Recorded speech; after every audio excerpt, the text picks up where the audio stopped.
정부가 7월 24일 구명으로 구성된 신고리 5호, 6호 건설 중단을 계속할 것인가, 건설을 계속할 것인가 중단할 것인가를 결정하는 소위 말하는 공론화위원회를 구성을 했다고 합니다. 이 위원회는 일단은 10월 21일까지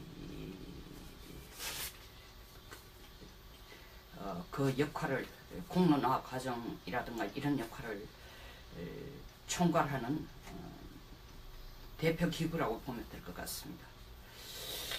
이 위원장으로 발탁된 분이 김지영, 노무현 대통령 때에 대법관을 지내신 김지영 판사입니다. 현재 지평의 대표 변호사라고 하는데, 이분께서 하신 말씀이 이 공론화위원회가 발족하는 데 대한 국민의 여론이나 태도가 별로 그렇게 축복을 해주는 듯한, 축하를 해주는 듯한, 축복받지 못한, 발족부터 축복받지 못하는 느낌이다라고 얘기하는데, 당연한 거죠. 이게 축복받을 위원회가 아니니까 축복받지 못하는 겁니다. 저는 이 위원회 발족 자체부터가 아주 깨름직합니다. 의도가 뭔지 국민 대부분은 그 의도를 알고 있으리라고 생각합니다. 저도 마찬가지입니다. 왜냐하면 김지영 위원장이 한 얘기가 뭐냐 하면은, 우리가 설사 이 공론위원회를 통해서, 공론화위원회를 통해서 신고리 5호, 6호를 건설을 계속할 것인가 말 것인가를 논쟁하고 있고, 그 결과가 어떻게 나오든 관계없이 탈원전에 대한 논의는 계속될 거라고 얘기했습니다. 결국 탈원전 논의로 가기 위한, 탈원전으로 가기 위한 다리 놔주는 중간 역할을 하는 기구를, 이 기구를 만들었다는 것을, 이 기구를 만들었다는 것을 김지영 위원장 스스로가 지금 인정하고 있는 발언을 했습니다. 제가 이 위원회에 대해서 정말 깨름직하다고 생각하는 이유가 여러 가지가 있지만 두 가지만 먼저 얘기하겠습니다.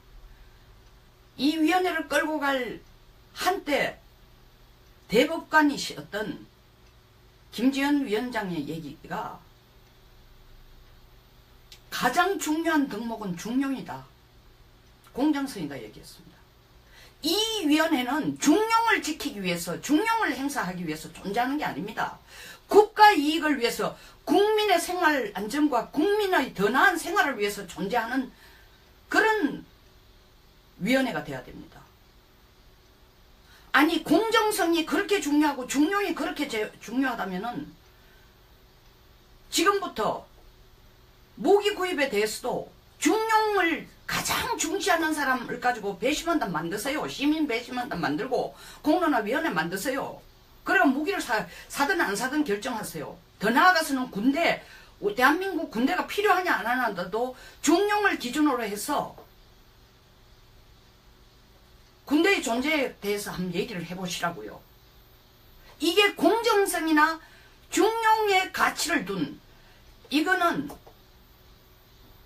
판사가, 법관이 어떤 사태를 한쪽으로 기울어지지 않는 시각으로 봐야 될 문제가 아닙니다.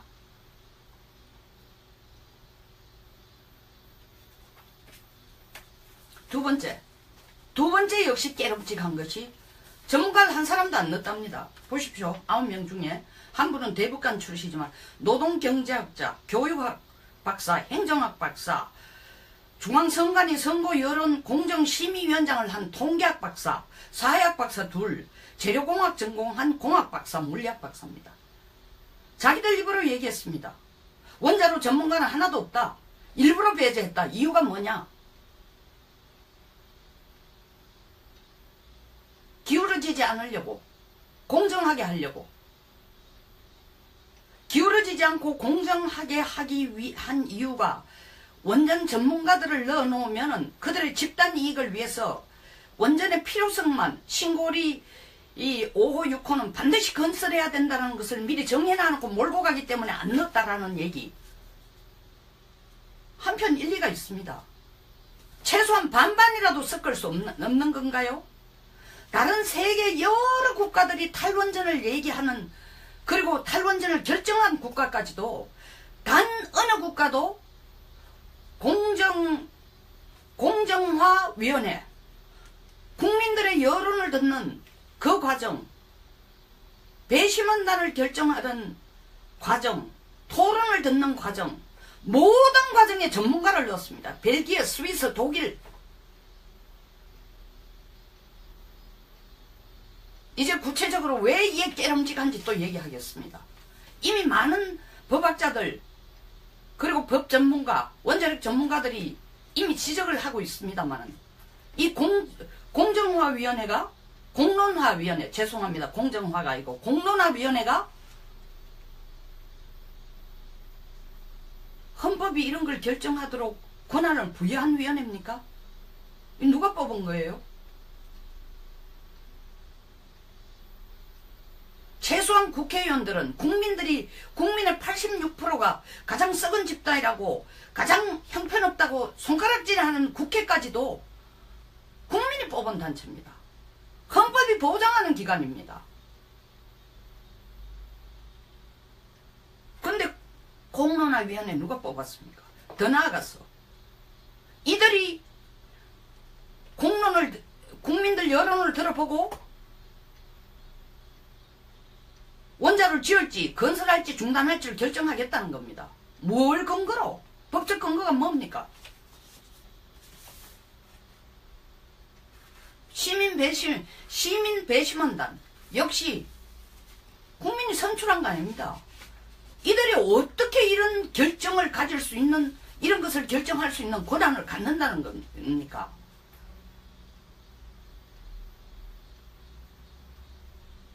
언뜻 드는 느낌이 탈원전을 제2의 촛불로 끌고 가려고 하는 건가? 우리말에 이런 말이 있습니다. 재미내서 콩 볶는다는 말이 있습니다. 한번 볶아보니 아주 재미도 있고 먹어보니 고소합니다. 또 볶습니다. 촛불혁명으로 이 정부는 계속 스스로를 자화자찬하는 가장 큰 논리를 어디에 두냐면, 우리가 원해서 이 정부가 탄생한 게 아니다. 국민들이 원해서이다. 시민들의 촛불 열광을 봐라. 그들의 촛불 열광에 해서 우리의 의지와 관계없이 탄생했다고 합니다. 그러면 시민 배심원단, 공론화위원회에서 이거 중단하라고, 신고리 원자로 건설을 중단하라고 땅땅 치면은, 배심원단도 역시 우리는 배심원, 이 공론화위원회 위원장님의 말씀처럼 우리도 중용이 제일 중요하니까 중용에 따라서 신고리 원전 건설은 일단 2조 6천억을 날리는 하이더라도 중단합니다라고 땅땅 치면은, 광화문에 수십만 수백만이 또 모여들 걸, 탈원전이라는 피켓을 들고 또 광화문에 모여들 것을 기대하고서 이걸 하고 있습니까? 김지영 위원장이 한 얘기가, 이런 얘기가 있습니다. 독일이 후쿠시마 원전 사고가 터지자마자 8주 만에 결론을 내려가 탈원전을 갔다. 사실 아닙니다. 이렇게 공적으로 내놓고 사실과 다른 얘기를 하시면 안 됩니다. 독일의 경우는 1986년 체르노빌 사태가 터지자마자 탈원전에 대해서 바로 접경하고 있으니까요. 탈원전에 대해서 30년간 토론을 했습니다. 그러다가 30년 후에 결론이 뭡니까? 원자력 재가동입니다. 2006년에 그렇게 결정을 한 겁니다. 그러다가 2010년에 후쿠시마 사태가 터지자 다시 여론이 들끓기 시작하니까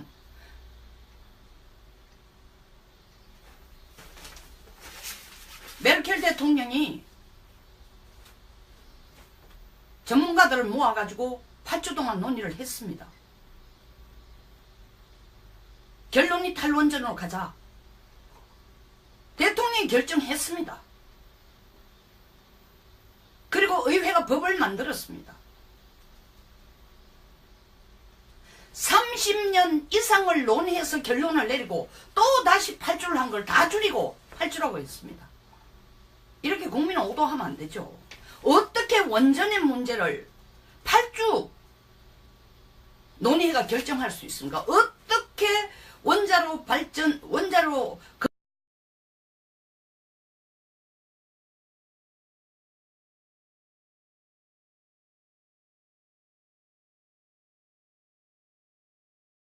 정책으로 가는 국가들은 이것이 하나의 새로운 녹색운동이라고 주장한 탈원전 전문가로 구성된 교수위원회 400몇 명의 대표가 한 얘기가 그렇습니다. 우리는 시대에 뒤떨어지게 그린 정책으로 가는 것도 보고 있지 못하다고 얘기했는데 스위스 마찬가지입니다. 1984년 이래로 탈원전 관련 국민투표를 국민투표입니다. 시민 배심원단의 얘기도 아니고 공론화위원회 9명이 앉아 하는 얘기도 아니고 국민투표입니다. 5차례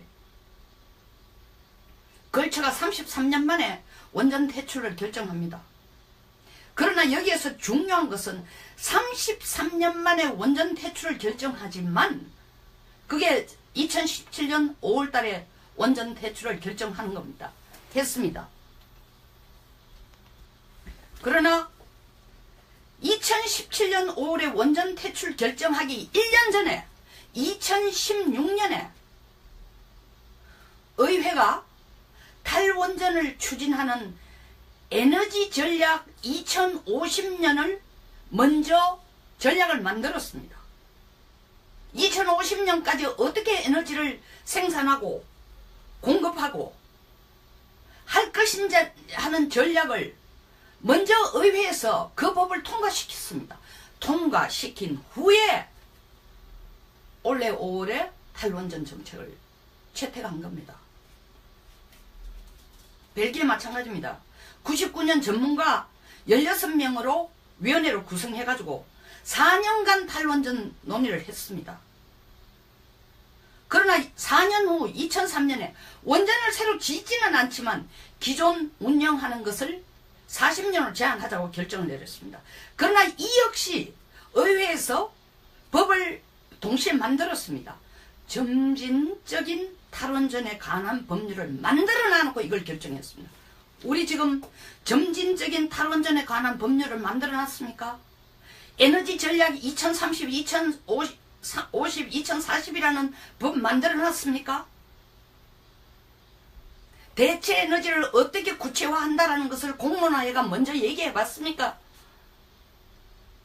국회가 앉아가지고 대체 에너지를 하려면 국가 예산이 얼마 되고 국민들이 전기 비용을 얼마를 내고 얼마 동안 고통을 같이 공유해야 된다는 것을 국민 여론을 들어봤습니까? 국회가 이걸 토론해 봤습니까?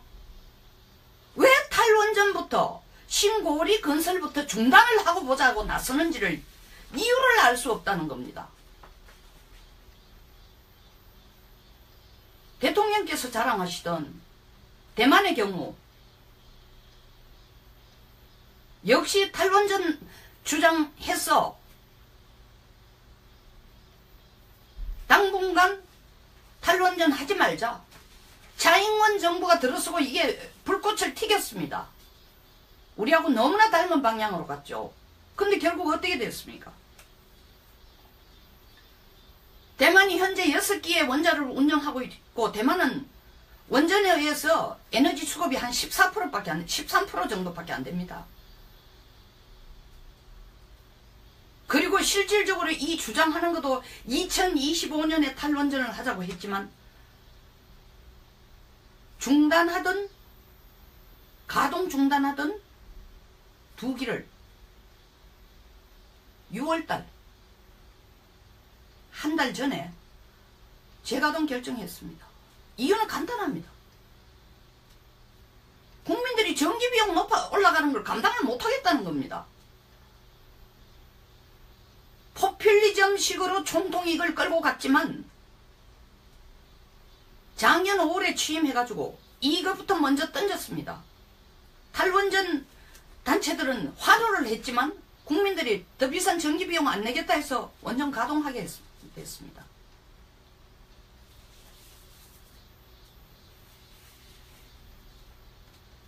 우리가 이러고 있는 사이에 제가 전에도 얘기했지만 지금 입이 귀에 걸린 나라가 있습니다.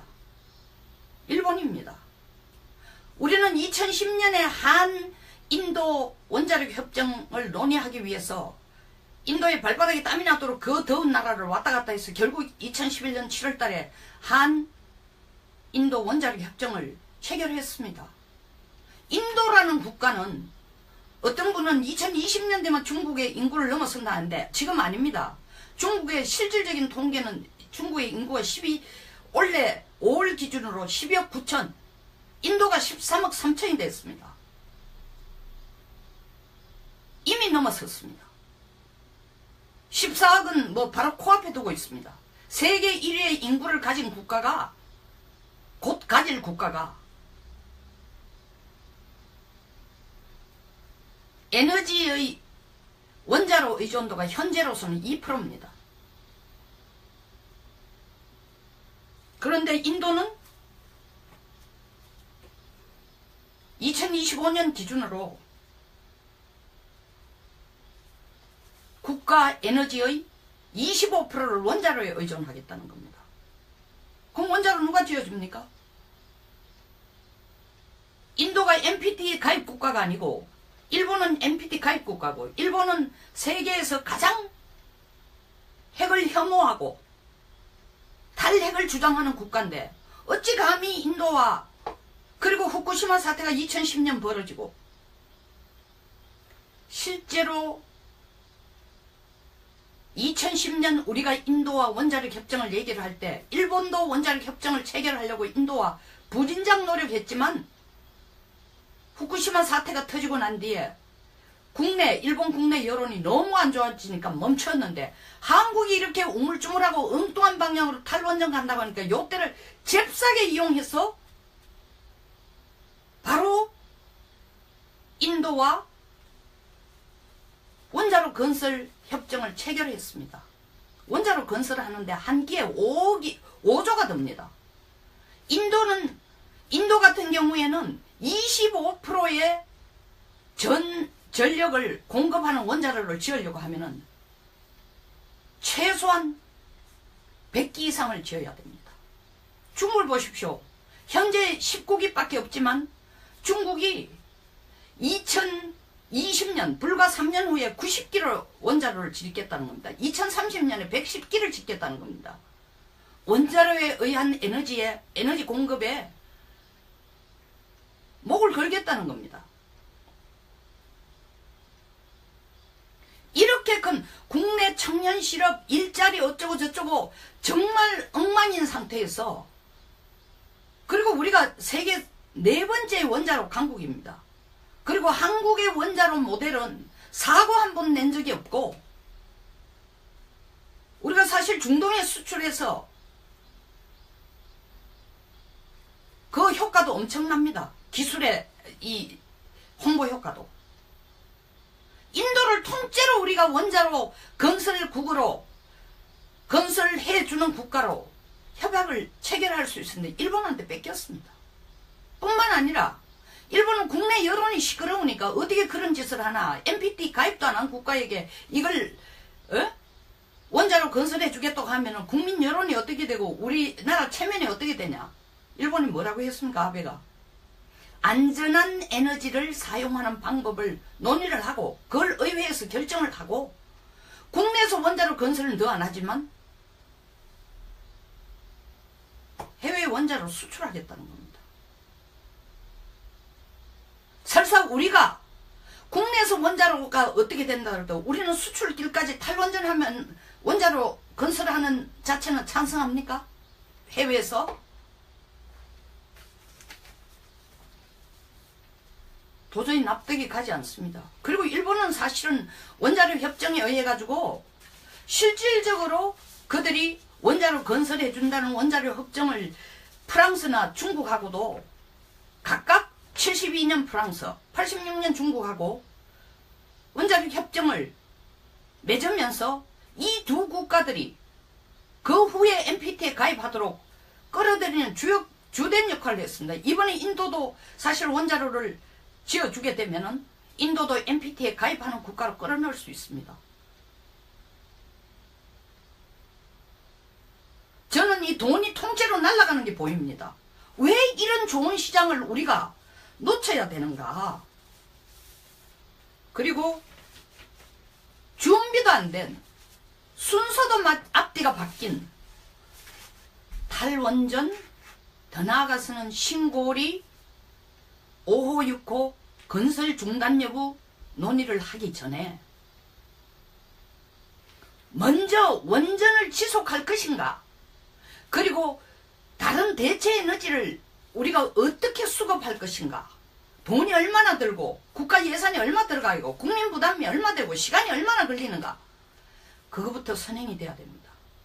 뿐만 아니라 국회가 앞장서서 이와 관련된 점진적이든 뭐 짧은 시간이든 특별한 기한을 정해놓은 내에 탈원전 했을 경우에 다른 대체 에너지로서 대체 에너지를 수급할 수 있는 그런 방안을 결정짓는 법부터 만들어내야 됩니다. 그 법을 만들기 위해서는 국민 여론조사를 해야 되고, 아니 국민투표를 30년에 걸쳐가 5번 하는 국가가 있습니다.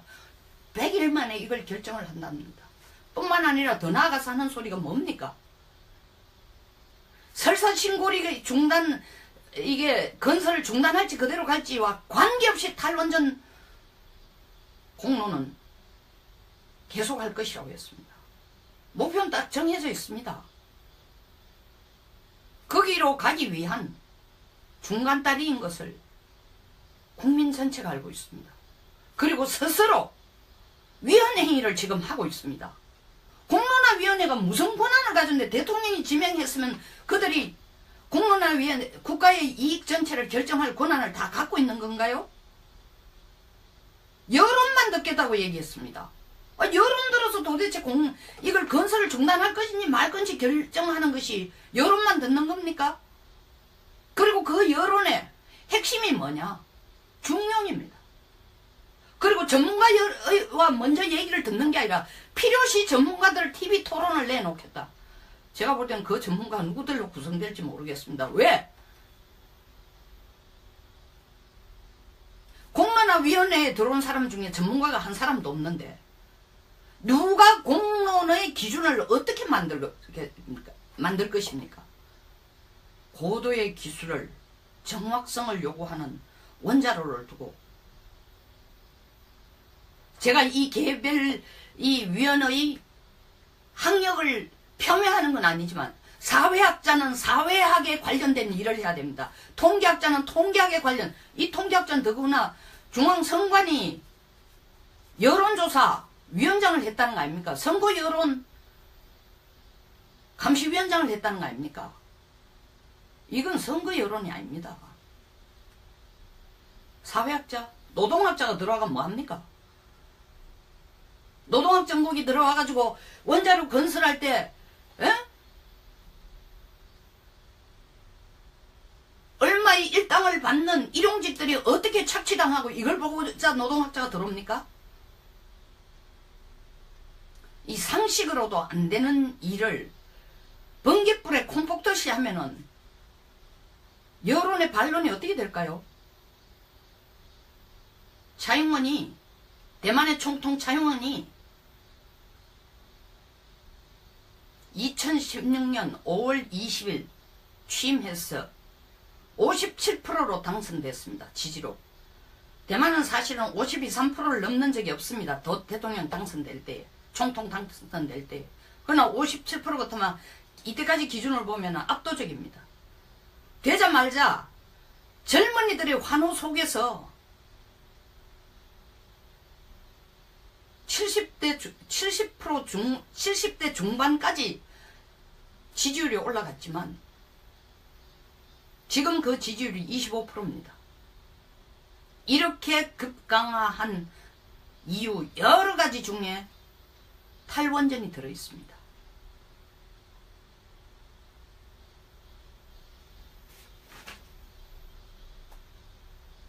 대만이 좋은 탈원전 사례라고 얘기한 대통령께서는 왜 차잉원이 다시 원자력 두 기를 재가동하는지를 그 이유를 꼼꼼히 들여다봐야 됩니다. 대통령 지지율은 한갓 숫자에 불과합니다. 국민의 목소리를 들어야 됩니다. 점진적인 탈원전에 관한 법률을 만들어놨습니까? 에너지 전략 2030, 2050, 2040이라는 법 만들어놨습니까? 대체 에너지를 어떻게 구체화한다라는 것을 공론화해가 먼저 얘기해봤습니까? 국회가 앉아가지고 대체 에너지를 하려면 국가 예산이 얼마 되고 국민들이 전기 비용을 얼마를 내고 얼마 동안 고통을 같이 공유해야 된다는 것을 국민 여론을 들어봤습니까? 국회가 이걸 토론해봤습니까? 왜 탈원전부터 신고리 건설부터 중단을 하고 보자고 나서는지를 이유를 알 수 없다는 겁니다. 대통령께서 자랑하시던 대만의 경우 역시 탈원전 주장해서 당분간 탈원전 하지 말자. 차잉원 정부가 들어서고 이게 불꽃을 튀겼습니다. 우리하고 너무나 닮은 방향으로 갔죠. 근데 결국 어떻게 됐습니까? 대만이 현재 6기의 원자로를 운영하고 있고 대만은 원전에 의해서 에너지 수급이 한 14%밖에 안, 13% 정도밖에 안 됩니다. 그리고 실질적으로 이 주장하는 것도 2025년에 탈원전을 하자고 했지만 중단하든 가동 중단하든 두 기를 6월달 한 달 전에 재가동 결정했습니다. 이유는 간단합니다. 국민들이 전기비용 올라가는 걸 감당을 못하겠다는 겁니다. 포퓰리즘식으로 총통이익을 끌고 갔지만 작년 5월에 취임해가지고 이것부터 먼저 던졌습니다. 탈원전 단체들은 환호를 했지만 국민들이 더 비싼 전기비용 안 내겠다 해서 원전 가동하게 됐습니다.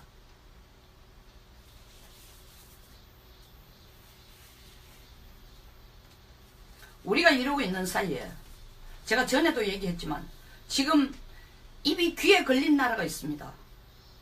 일본입니다. 우리는 2010년에 한 인도 원자력 협정을 논의하기 위해서 인도의 발바닥에 땀이 나도록 그 더운 나라를 왔다 갔다 해서 결국 2011년 7월 달에 한 인도 원자력 협정을 체결했습니다. 인도라는 국가는 어떤 분은 2020년 되면 중국의 인구를 넘어선다는데 지금 아닙니다. 중국의 실질적인 통계는 중국의 인구가 올해 5월 기준으로 12억 9천, 인도가 13억 3천이 됐습니다. 이미 넘어섰습니다. 14억은 뭐 바로 코앞에 두고 있습니다. 세계 1위의 인구를 가진 국가가 곧 가질 국가가 에너지의 원자로 의존도가 현재로서는 2%입니다. 그런데 인도는 2025년 기준으로 국가 에너지의 25%를 원자로에 의존하겠다는 겁니다. 그럼 원자로 누가 지어줍니까? 인도가 NPT 가입 국가가 아니고 일본은 NPT 가입 국가고 일본은 세계에서 가장 핵을 혐오하고 탈핵을 주장하는 국가인데 어찌 감히 인도와 그리고 후쿠시마 사태가 2010년 벌어지고 실제로 2010년 우리가 인도와 원자력 협정을 얘기를 할 때 일본도 원자력 협정을 체결하려고 인도와 부진작 노력했지만 정부가 7월 24일 구명으로 구성된 신고리 5호, 6호 건설 중단을 계속할 것인가, 건설을 계속할 것인가 중단할 것인가를 결정하는 소위 말하는 공론화위원회를 구성을 했다고 합니다. 이 위원회는 일단은 10월 21일까지 그 역할을, 공론화 과정이라든가 이런 역할을 총괄하는 대표 기구라고 보면 될 것 같습니다. 이 위원장으로 발탁된 분이 김지영, 노무현 대통령 때에 대법관을 지내신 김지영 판사입니다. 현재 지평의 대표 변호사라고 하는데, 이분께서 하신 말씀이 이 공론화위원회가 발족하는 데 대한 국민의 여론이나 태도가 별로 그렇게 축복을 해주는 듯한, 축하를 해주는 듯한, 축복받지 못한, 발족부터 축복받지 못하는 느낌이다 라고 얘기하는데, 당연한 거죠. 이게 축복받을 위원회가 아니니까 축복받지 못하는 겁니다. 저는 이 위원회 발족 자체부터가 아주 깨름직합니다. 의도가 뭔지 국민 대부분은 그 의도를 알고 있으리라고 생각합니다. 저도 마찬가지입니다. 왜냐하면 김지영 위원장이 한 얘기가 뭐냐 하면은, 우리가 설사 이 공론위원회를 통해서, 공론화위원회를 통해서 신고리 5호 6호를 건설을 계속할 것인가 말 것인가를 논쟁하고 있고, 그 결과가 어떻게 나오든 관계없이 탈원전에 대한 논의는 계속될 거라고 얘기했습니다. 결국 탈원전 논의로 가기 위한, 탈원전으로 가기 위한 다리 놔주는 중간 역할을 하는 기구를, 이 기구를 만들었다는 것을, 이 기구를 만들었다는 것을 김지영 위원장 스스로가 지금 인정하고 있는 발언을 했습니다. 제가 이 위원회에 대해서 정말 깨름직하다고 생각하는 이유가 여러 가지가 있지만 두 가지만 먼저 얘기하겠습니다. 이 위원회를 끌고 갈 한때 대법관이셨던 김지현 위원장의 얘기가, 가장 중요한 덕목은 중용이다, 공정성이다 얘기했습니다. 이 위원회는 중용을 지키기 위해서, 중용을 행사하기 위해서 존재하는 게 아닙니다.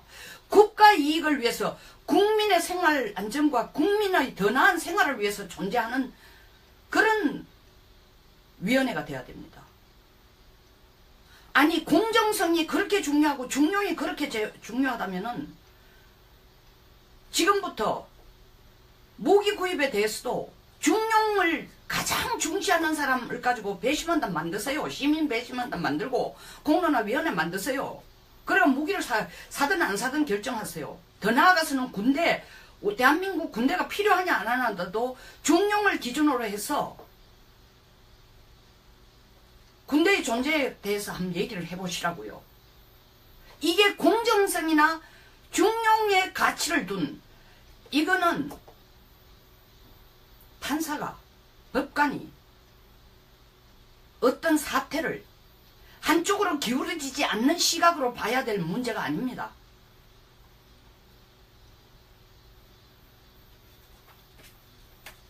두 번째 역시 깨름직한 것이, 전문가를 한 사람도 안 넣었답니다. 보십시오. 9명 중에 한 분은 대법관 출신이지만 노동경제학자, 교육학 박사, 행정학 박사, 중앙선관위 선거여론 공정심의위원, 후쿠시마 사태가 터지고 난 뒤에 일본 국내 여론이 너무 안 좋아지니까 멈췄는데, 한국이 이렇게 우물쭈물하고 엉뚱한 방향으로 탈원전 간다고 하니까 요때를 잽싸게 이용해서 바로 인도와 원자로 건설 협정을 체결했습니다. 원자로 건설을 하는데 한 기에 5조가 듭니다.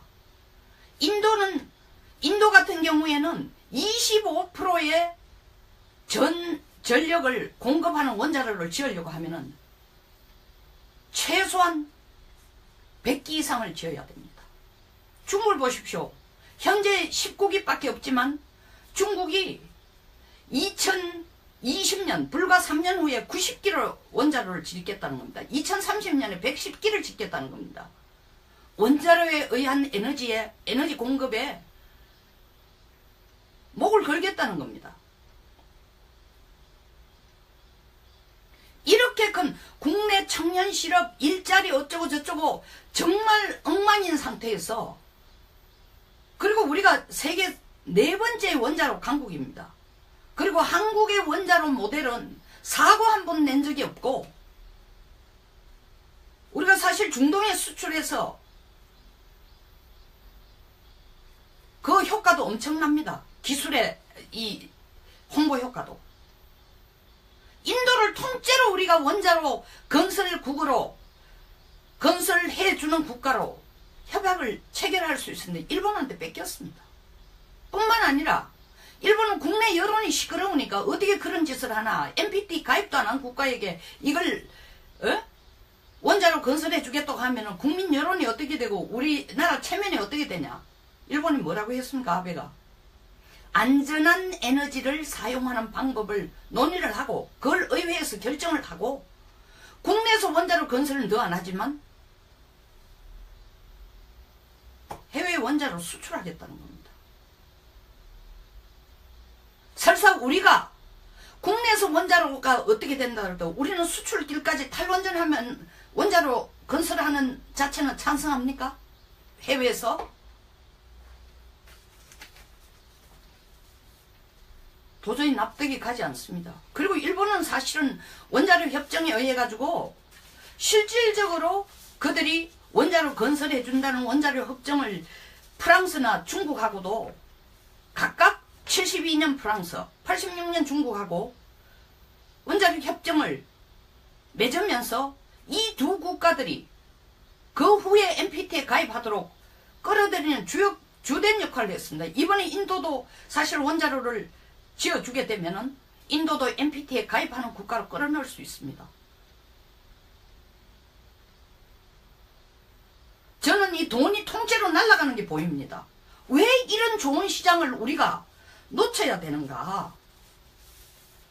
그리고 준비도 안 된, 순서도 앞뒤가 바뀐 탈원전, 더 나아가서는 신고리 5호 6호 건설 중단 여부 논의를 하기 전에 먼저 원전을 지속할 것인가, 그리고 다른 대체 에너지를 우리가 어떻게 수급할 것인가, 돈이 얼마나 들고 국가 예산이 얼마 들어가고 국민 부담이 얼마 되고 시간이 얼마나 걸리는가, 그거부터 선행이 돼야 됩니다.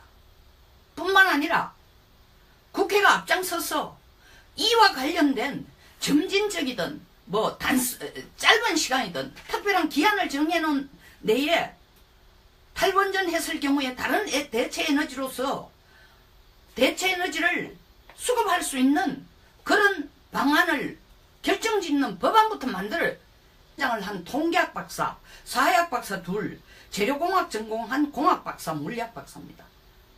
자기들 입으로 얘기했습니다. 원자로 전문가는 하나도 없다. 일부러 배제했다. 이유가 뭐냐? 기울어지지 않으려고, 공정하게 하려고.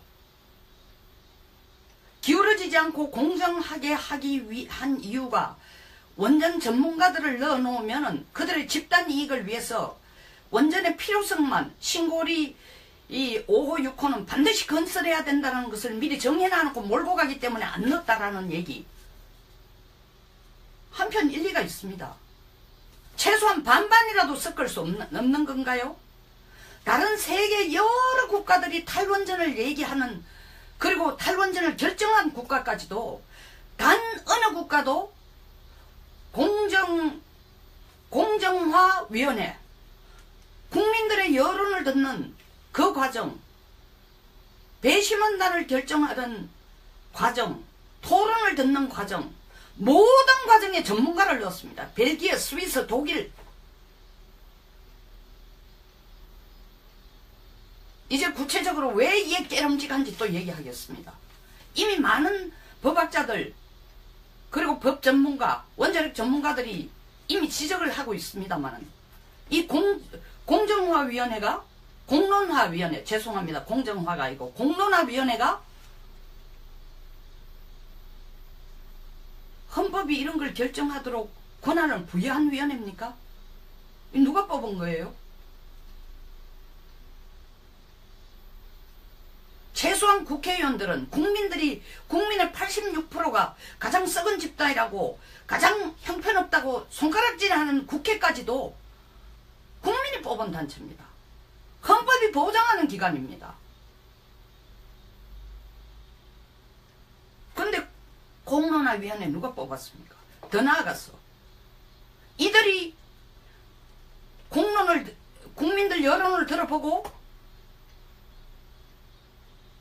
원자를 지을지 건설할지 중단할지를 결정하겠다는 겁니다. 뭘 근거로? 법적 근거가 뭡니까? 시민 배심원단 역시 국민이 선출한 거 아닙니다. 이들이 어떻게 이런 결정을 가질 수 있는, 이런 것을 결정할 수 있는 권한을 갖는다는 겁니까?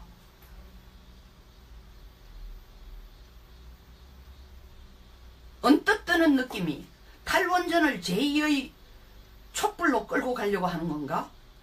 우리말에 이런 말이 있습니다. 재미내서 콩 볶는다는 말이 있습니다. 한번 볶아보니 아주 재미도 있고 먹어보니 고소합니다. 또 볶습니다. 촛불혁명으로 이 정부는 계속 스스로를 자화자찬하는 가장 큰 논리를 어디에 두냐면, 우리가 원해서 이 정부가 탄생한 게 아니다. 국민들이 원해서이다. 시민들의 촛불 열광을 봐라. 그들의 촛불 열광에 해서 우리의 의지와 관계없이 탄생했다고 합니다. 그러면 시민 배심원단 공론화위원회에서 이거 중단하라고, 신고리 원자로 건설을 중단하라고 땅땅 치면은, 배심원단도 역시 우리는 배심원 이 공론화위원회 위원장님의 말씀처럼 우리도 중용이 제일 중요하니까 중용에 따라서 신고리 원전 건설은 일단 2조 6천억을 날리는 하이더라도 중단합니다라고 땅땅 치면은, 광화문에 수십만 수백만이 또 모여들 걸, 탈원전이라는 피켓을 들고 또 광화문에 모여들 것을 기대하고서 이걸 하고 있습니까? 김지영 위원장이 한 얘기가, 이런 얘기가 있습니다. 독일이 후쿠시마 원전 사고가 터지자마자 8주 만에 결론을 내리가 탈원전을 갔다. 사실 아닙니다. 이렇게 공적으로 내놓고 사실과 다른 얘기를 하시면 안 됩니다. 독일의 경우는 1986년 체르노빌 사태가 터지자마자 탈원전에 대해서 바로 접경하고 있으니까요. 탈원전에 대해서 30년간 토론을 했습니다. 그러다가 30년 후에 결론이 뭡니까? 원자로 재가동입니다. 2006년에 그렇게 결정을 한 겁니다. 그러다가 2010년에 후쿠시마 사태가 터지자 다시 여론이 들끓기 시작하니까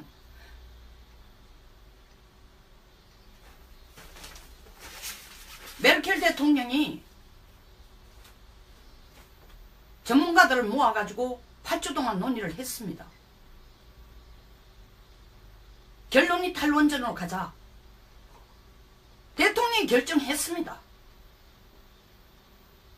그리고 의회가 법을 만들었습니다. 30년 이상을 논의해서 결론을 내리고 또 다시 8주를 한 걸 다 줄이고 8주라고 했습니다. 이렇게 국민은 오도하면 안 되죠. 어떻게 원전의 문제를 8주 논의회가 결정할 수 있습니까? 어떻게 원자로